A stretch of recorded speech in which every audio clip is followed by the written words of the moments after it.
how does President Obama get to 270 electoral votes? Well, his clearly strongest voter group is African Americans, and hundreds of preachers and other religious leaders are going to get a pep talk of sorts from members of the Congressional Black Caucus on how to combat the recent rise in voter ID laws.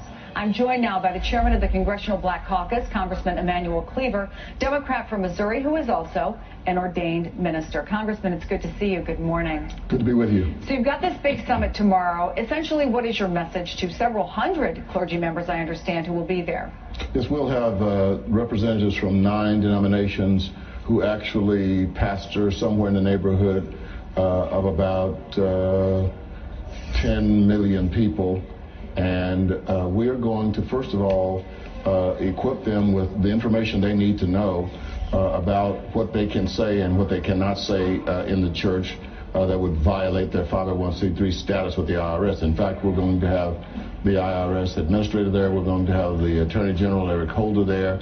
We're going to have the lawyers organization from around the country, the ACLU, all giving ministers guidance on what they can and cannot do. Why do you say the church has a slavery mentality?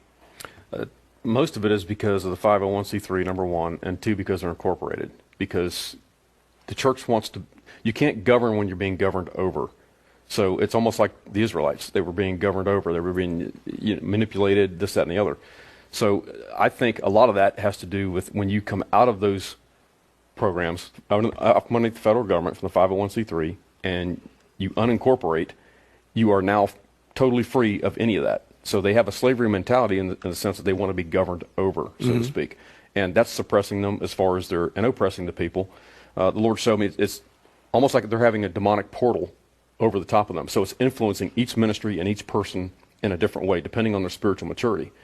So it could be, this is why we're seeing such moral issues, the financial corruption going on in the churches. This is why you're seeing people leave, because they're tired of this stuff. But it's that slavery mentality where they want to be governed, basically. They don't want to be the one to rule and reign like God called us to. 95% of our churches right now, that's our best guess, we don't have exact numbers, are under that 501c3 or are incorporated, this, that, and the other. They're in covenant with Baal. That is a covenant with the kingdom of darkness, basically. They entered into it. They took a bribe from 1954 and entered into a covenant. And, you know, the Bible talks about where you take a bribe, it blinds the eyes of the wise and perverts the words of the righteous. So when you do that, this is why we're seeing so many people in the churches right now blinded. They can't see what's going on, whether it's with Trump, whether it's with their own church, their own life situations, whatever the case may be. You can go listen to a message.